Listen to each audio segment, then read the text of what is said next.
En direct de la commune de La Gombe, plus précisément au cabinet Ariel Medical Institute pour s'entretenir avec les cardiologues Noël Ochoudi. Et c'est avec lui que nous allons tourner notre émission d'aujourd'hui. Fidèles téléspectateurs, bienvenue dans cette émission Santé en priorité.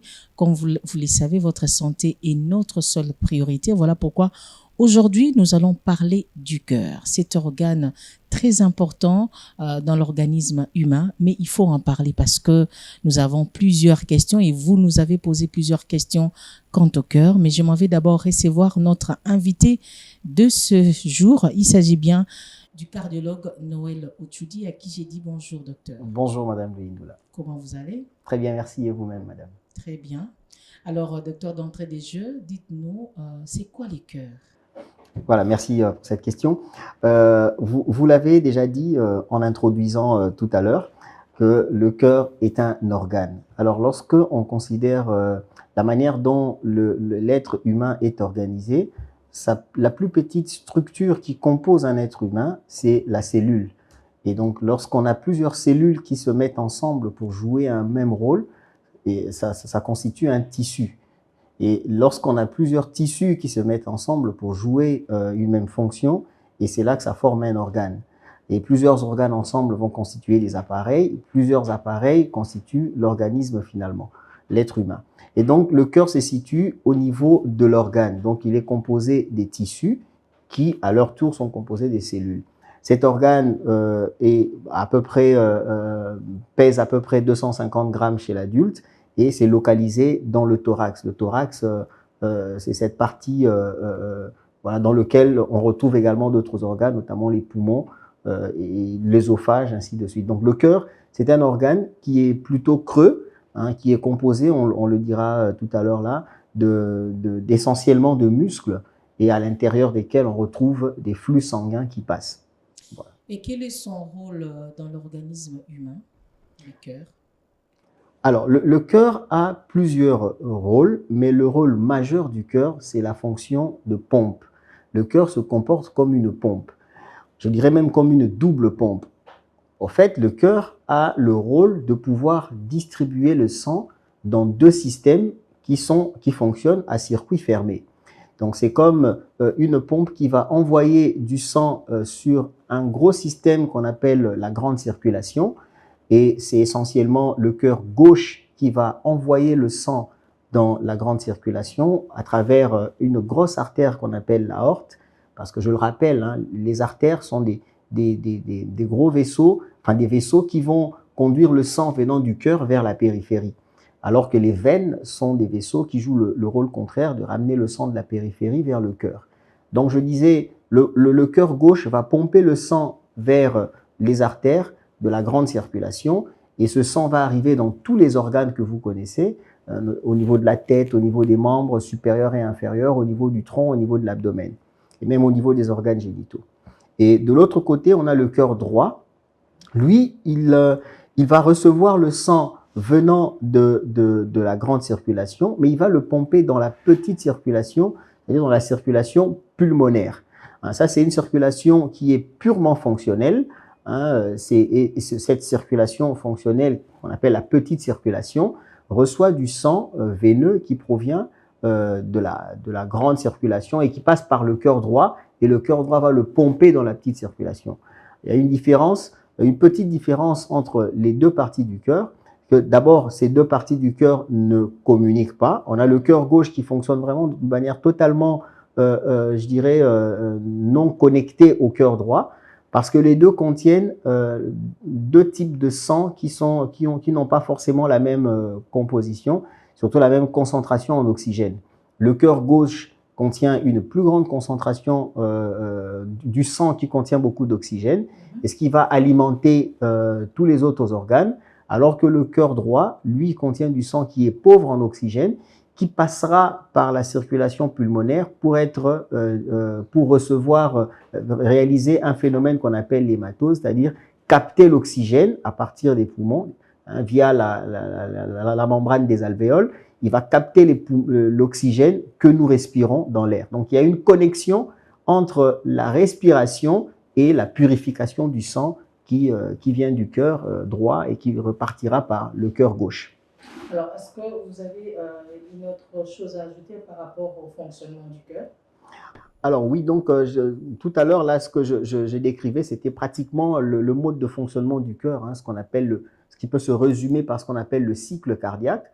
Ça veut dire que le cœur va, à partir de son côté droit, de sa partie gauche, recevoir du sang qui vient d'être purifié par les poumons. Hein. Le sang qui est purifié par les poumons atterrit dans le cœur au niveau d'une cavité cardiaque. Hein. Soit dit en passant, le cœur a 4 cavités. Il y a 2 cavités à gauche, 2 à droite. Ce sont les oreillettes et les ventricules. Il y a une oreillette gauche, un ventricule gauche, une oreillette droite et un ventricule droit. Le sang qui est purifié par les poumons va arriver au niveau de l'oreillette gauche et par là, il passera dans le ventricule gauche qui va le pomper. Rappelez-vous, la fonction essentielle du cœur, c'est de pomper le sang. Ce sang sera pompé vers la grande circulation. Et lorsque ce sang qui est riche en oxygène arrive dans les organes, ça permet de faire fonctionner les organes. Et par la suite, les organes vont, je peux dire, produire des déchets et récupérer l'oxygène.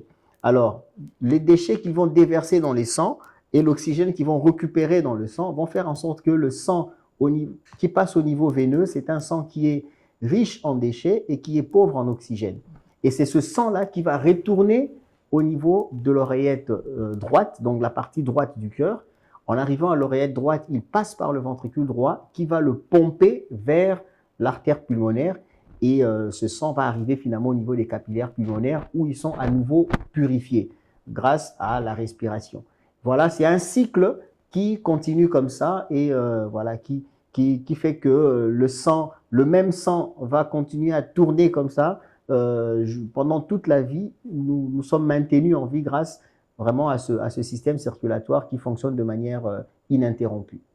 Alors, docteur, nous voulons savoir exactement quelle est la nature du cœur. Alors, le cœur, comme je le disais, c'est un organe qui est composé de 3 tissus. Hein, lorsque on considère dedans, en dehors, la couche la plus interne du cœur, c'est ce qu'on appelle l'endocarde. C'est composé d'un tissu que nous, en termes scientifiques, on appelle le tissu épithélial. C'est un peu comme le même tissu que l'on retrouve au niveau des muqueuses et même au niveau des artères, au niveau des veines. Hein, voilà, ce tissu-là tapisse les cavités cardiaques de l'intérieur. Après, il y a le gros tissu qu'on appelle le myocarde, c'est ça le tissu musculaire. C'est ce qui compose pratiquement 80% de la paroi du cœur. Hein, c'est vraiment du muscle. C'est pour ça qu'on dit grossièrement que le cœur est un muscle, parce qu'il est composé à 80% de muscles. Mais ce myocarde-là contient des cellules donc musculaires qui sont majoritaires. On a plus de 90% de ces cellules musculaires qu'on appelle de myofibres. Mais il est important de savoir que dans le myocarde, on trouve également des cellules nerveuses qu'on appelle le tissu nodal. Parce qu'on le dira tout à l'heure, c'est grâce à ces cellules nerveuses-là qu'il y a de l'électricité qui est produite au niveau du cœur. Et c'est grâce à cette électricité-là que le cœur est capable de fonctionner comme une pompe sans être alimenté par un courant extérieur. Parce que le cœur produit lui-même son électricité qui permet à ce qu'il puisse fonctionner comme une pompe sans s'arrêter. Et enfin, il y a une dernière couche qui recouvre le muscle, c'est ce qu'on appelle le péricarde. C'est composé de tissus conjonctifs, c'est à peu près le même tissu que ce que l'on retrouve au niveau des ligaments, au niveau des tendons. Voilà. Voilà, fidèles téléspectateurs et téléspectatrices de la télévision numérique C24+, vous suivez l'émission Santé en priorité. Nous avons reçu pour aujourd'hui les cardiologues Noël Ochoudi. C'est avec lui que nous sommes en train d'échanger sur le cœur. Alors, docteur, vous l'avez très bien dit, le cœur joue un rôle très prépondérant dans l'organisme humain. Quelles sont les maladies qui affectent le cœur? Voilà, le cœur peut être affecté par plusieurs maladies. Généralement, on les appelle les maladies cardiovasculaires. Ça regroupe essentiellement des maladies coronariennes, sont les plus fréquentes, c'est-à-dire des maladies qui vont consister à une obstruction au niveau des artères qui alimentent le muscle cardiaque. Hein, ce sont les maladies coronariennes. Après, à côté, il y a des maladies qui vont attaquer les valves du cœur. Les valves, c'est un peu comme des ouvertures, hein, des portes qui permettent de réguler le flux du sang à travers les différentes cavités du cœur. On peut avoir les maladies des valves. On peut avoir des maladies qui affectent de manière, je dirais, primitive le muscle cardiaque, hein, qu'on appelle des cardiomyopathies. Hein, il y en a de plusieurs types, hein, à peu près 5 types de cardiomyopathie. Et voilà, il y a des maladies qui peuvent affecter l'enveloppe interne du cœur, donc qu'on appelle endocarde, ce sont les endocardites. Il y a des maladies qui peuvent affecter l'enveloppe externe du cœur, qu'on appelle le péricarde, donc ce sont des péricardites. Bref, il y a plusieurs maladies qui peuvent affecter le cœur. Mais les plus je dirais, fréquentes, ce sont les maladies coronaires qui consistent en une obstruction des artères coronaires par un phénomène dont le nom est un petit peu compliqué, c'est le phénomène d'athérosclérose. Même s'il est difficile à prononcer, mais c'est un phénomène extrêmement simple. Au fait, l'athérosclérose, c'est la production de la graisse, hein, des plaques de graisse à l'intérieur des artères. Et ça va boucher les artères. Okay. Et ce sont là les maladies les plus fréquentes au niveau du cœur. Et ce sont là qui constituent la principale cause des décès liés aux maladies cardiaques. Alors, quels sont les aliments à privilégier pour protéger son cœur? Parce que vous l'avez bien dit vous-même, donc le cœur, c'est une pompe hein, qui est dans le corps humain pour pouvoir permettre à ce que la circulation du sang se passe en bonne forme. Alors, docteur, moi, je l'ai compris et j'espère que les téléspectateurs aussi l'ont compris avec moi, que nous avons droit de pouvoir protéger ses cœurs. Alors, quels sont les aliments à privilégier pour protéger le cœur ou encore, comment doit-on protéger son cœur? Voilà.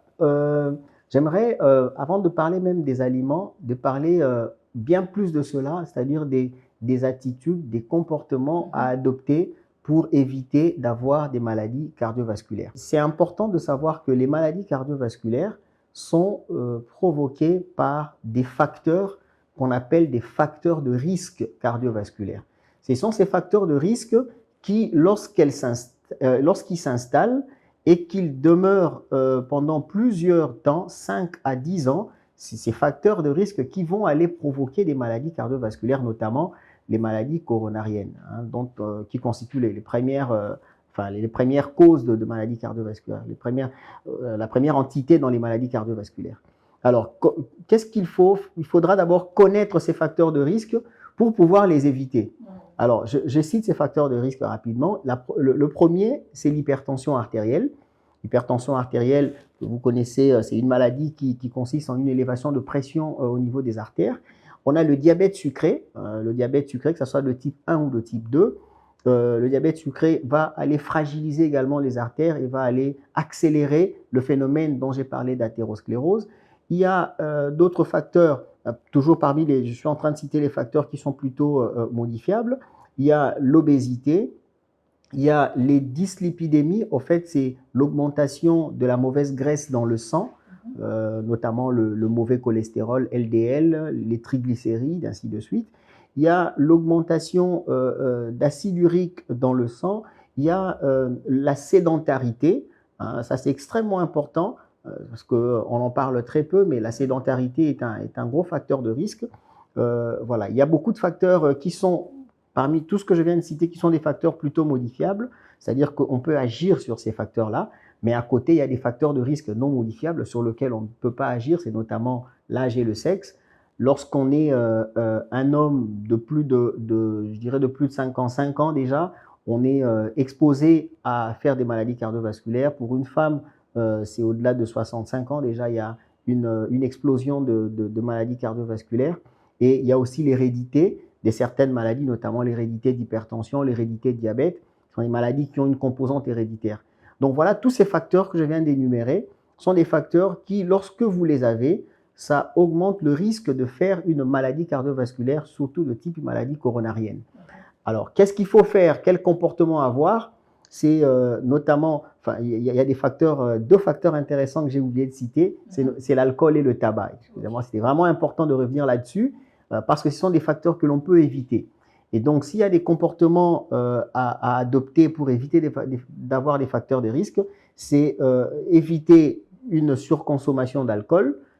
L'alcool a un effet toxique sur le muscle cardiaque. Ça va fragiliser le muscle qui pompe le sang et donc il va plus bien pomper le sang. Le tabac, c'est un puissant facteur de risque. Il multiplie pratiquement par 5 le risque de faire un événement cardiovasculaire.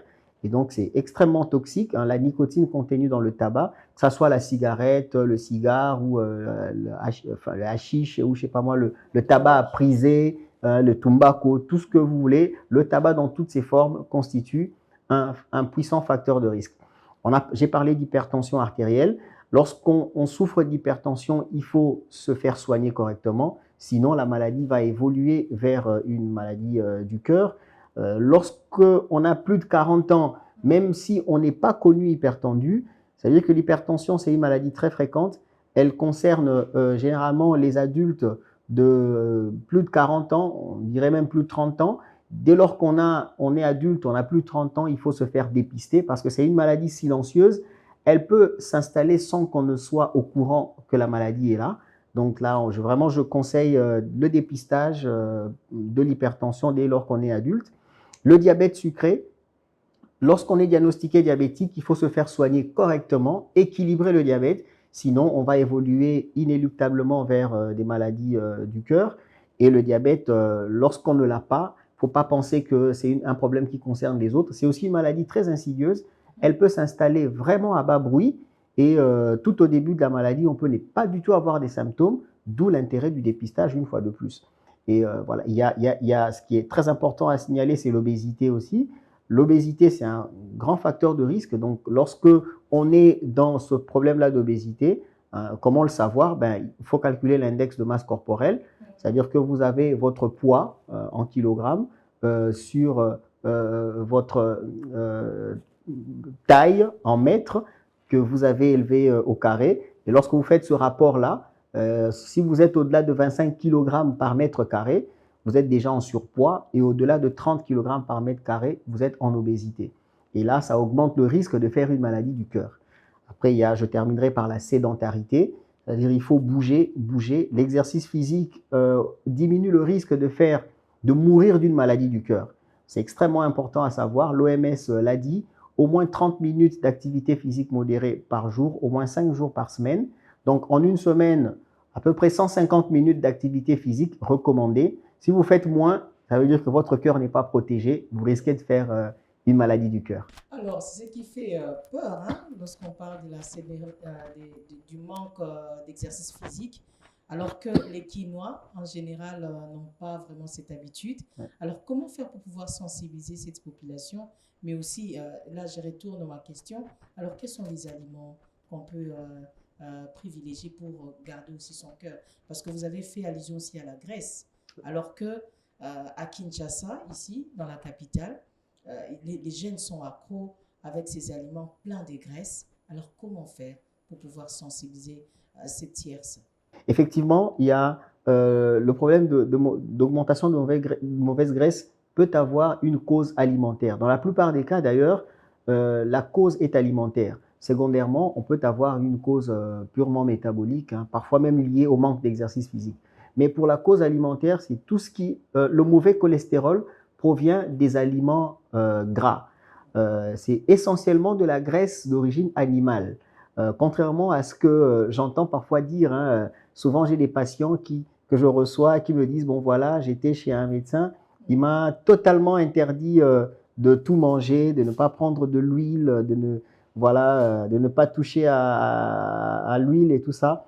En fait, la mauvaise graisse, elle est plutôt de la graisse d'origine animale, c'est-à-dire de la viande, par exemple, riche en graisse. Vous voyez, à Kinshasa, on a les dindons, les tiges, les cuisses, j'ai rien contre les moules à capella et les tabacs, tout ça, les poulets maillots. Mais une surconsommation de ces aliments-là va augmenter le mauvais cholestérol et ça vous expose à des risques d'avoir des problèmes au niveau du cœur. Donc, il faut il faut rester dans la modération, pour la consommation de la viande riche en graisse, vraiment beaucoup de modération. Si on peut éviter, plutôt préférer de la viande qui n'est pas riche en graisse ou même du poisson. C'est vraiment, ça serait intéressant. Et autre chose, c'est qu'il faudra faire attention au lait entier et aux produits laitiers. Le lait entier en poudre est très riche en matières grasses. Tout ce qu'on nous vend comme lait entier en poudre, oui, c'est bien, il y a des vitamines, il y a du calcium, mais il y a également beaucoup de matières grasses. Il faut faire très attention, rester dans la modération. Il y a tous les produits laitiers, hein, les fromages et tout ça. Il y a tout ce que vous avez autour, hein, la mayonnaise, les œufs. Une surconsommation des œufs, pas plus de 3 œufs par semaine. Voilà, les diététiciens vous diront ça. Et toute cette alimentation avec beaucoup de graisse d'origine animale. La graisse d'origine végétale, elle est moins dangereuse.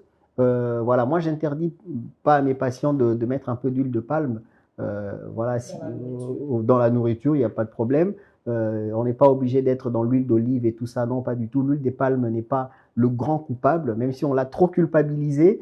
J'ai été dans un congrès en Afrique de l'Ouest où on a clairement fait des études là-dessus. L'huile de palme n'est pas aussi dangereuse qu'on ne le pense. Le plus dangereux, c'est attention à tout ce qui est gras dans la viande. Est-ce que l'apport de fruits aussi est considérable pour protéger son corps, son cœur? Extrêmement, extrêmement important. Il faut prioriser, hein, l'OMS le dit, il faut prioriser les fruits et les légumes. C'est de la bonne alimentation. Hein, d'abord, ça contient des antioxydants qui qui ralentissent ou réduisent le phénomène d'athérosclérose, le phénomène qui aboutit, vous souvenez, à la formation des plaques de graisse dans les artères. Donc ce phénomène-là est ralenti notamment par la consommation des fruits et des légumes. Et donc on encourage vivement à manger, comme on le dit, au moins 5 fruits et légumes par jour. Alors, est-ce qu'il y a d'autres facteurs qui abîment les cœurs? Oui, il y a beaucoup de facteurs, comme j'ai dit, hein, au-delà des maladies coronariennes, dont le phénomène principal est l'athérosclérose. Le phénomène éthiopathogénique principal est l'athérosclérose, avec les facteurs de risque que je viens de vous citer. Mais à côté de cela, il y a d'autres facteurs qui n'ont rien à voir avec l'athérosclérose. Je vous l'ai dit, il y a par exemple les maladies au niveau des valves cardiaques. Dans notre milieu, par exemple, la plupart des maladies des valves cardiaques sont encore malheureusement liées à des infections, notamment une maladie qu'on appelle le rhumatisme articulaire aigu, qui affecte des personnes jeunes. La moyenne d'âge, c'est autour de 15 à 25 ans. Des personnes jeunes qui font des maladies des valves cardiaques parce qu'ils ont été affectés par un microbe, que nous on appelle un streptocoque. Et voilà, c'est encore fréquent. Dans les pays plus nantis, on voit de moins en moins ce problème, mais chez nous, c'est vraiment un problème qui est endémique. On a beaucoup de patients qui ont ce problème-là. Et on a également des maladies du cœur qui sont purement liées à un problème génétique. C'est-à-dire que dès la naissance, la personne naît avec son problème génétique. Ce sont des cardiomyopathies, les différentes natures, des problèmes qui affectent directement le muscle cardiaque du point de vue génétique dans sa formation. Là, ce n'est vraiment pas du tout lié aux facteurs de risque, rien à voir, mais c'est un problème purement, je dirais, génétique et structurel. Donc, à cause d'une anomalie au niveau d'un gène, on va présenter une anomalie au niveau de la structure même du cœur. Le cœur ne se forme pas correctement. Il y a beaucoup de problèmes dans ce sens-là. Le cœur peut se trouver très fragilisé comme une éponge. Là. Il y a une maladie qu'on appelle la non-compaction du ventricule gauche. On peut avoir des maladies du cœur liées à un stress. Il y a une cardiomyopathie qu'on appelle la cardiomyopathie de stress ou le Takotsubo. Vraiment, le mécanisme, c'est vraiment central, c'est plutôt le stress.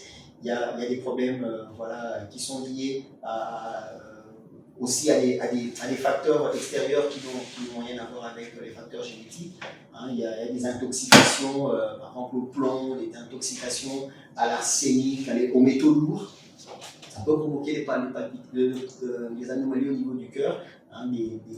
Je parle d'intoxication, on parle de plus en plus de poison. Oui, effectivement, certains poisons peuvent aller atteindre le cœur et entraîner une maladie du cœur. Et donc là, on n'est pas du tout dans le registre des facteurs de risque et tout ça. Donc voilà, il y a beaucoup de facteurs qui peuvent affecter le cœur et entraîner des maladies au niveau du cœur. Oui, docteur, parlant du stress, ça m'a fait un peu peur, alors qu'à Kinshasa, nous sommes tout le temps stressés. Les Congolais aussi sont stressés, même ceux qui nous suivent, des fois, sont stressés. Maintenant, comment faire pour pouvoir vivre avec les stress, mais sans pour autant affecter son cœur? Voilà, le stress est inhérent à la vie. On ne peut pas mener une vie sans stress, ça on le sait tous. Mais ce qui est important à savoir, c'est la gestion même de ce stress-là, parce qu'il faut garder à l'esprit que certains facteurs de risque vont s'extérioriser ou s'exprimer à cause du stress, notamment l'hypertension artérielle, qui est je dirais le premier facteur de risque, surtout dans notre milieu, chez les adultes. L'hypertension, il y a une composante, pour la plupart des cas, pour l'hypertension primitive, il y a une composante génétique, mais également des facteurs environnementaux, dont le stress, qui vont faire en sorte que la maladie s'exprime. Et donc, ce qu'il faut faire, oui, il faudra gérer le stress. L'une des bonnes façons pour gérer le stress, c'est l'activité physique, notamment le sport ou une activité physique pas forcément organisée, hein, mais vraiment de l'exercice physique.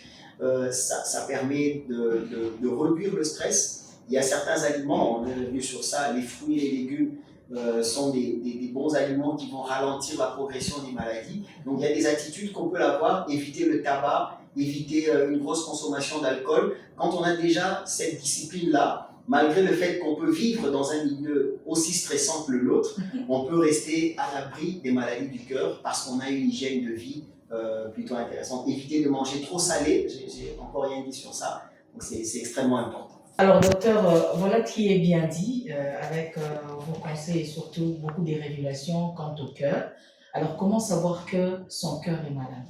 Alors, il y a généralement des signes d'appel pour savoir si on a un problème au niveau du cœur. Il y a plusieurs types de signes d'appel, mais qui ne sont pas toujours, je dirais, pathognomoniques au cœur, c'est-à-dire que ce sont des signes que l'on peut retrouver dans d'autres maladies. Ce sont quoi ces signes? C'est généralement lorsqu'on a des essoufflements, généralement qui commencent à l'effort, et ça peut évoluer jusqu'à apparaître au repos. On est très essoufflé, il faut interroger le cœur. Lorsqu'on ressent, par exemple, on a des gonflements au niveau des deux pieds, les pieds qui gonflent, c'est possible que le problème soit cardiaque, il faut interroger le cœur. Lorsqu'on a une toux incessante, une toux très importante, associée bien évidemment aux autres signes, notamment les essoufflements, il faut interroger aussi le cœur. Lorsqu'on a un amaigrissement inexpliqué, il faut aussi interroger le cœur. Lorsqu'on ressent de la fatigue intense, ce qu'on appelle de la sténie physique très intense, associée à tous ces autres signes, il faut aussi interroger le cœur.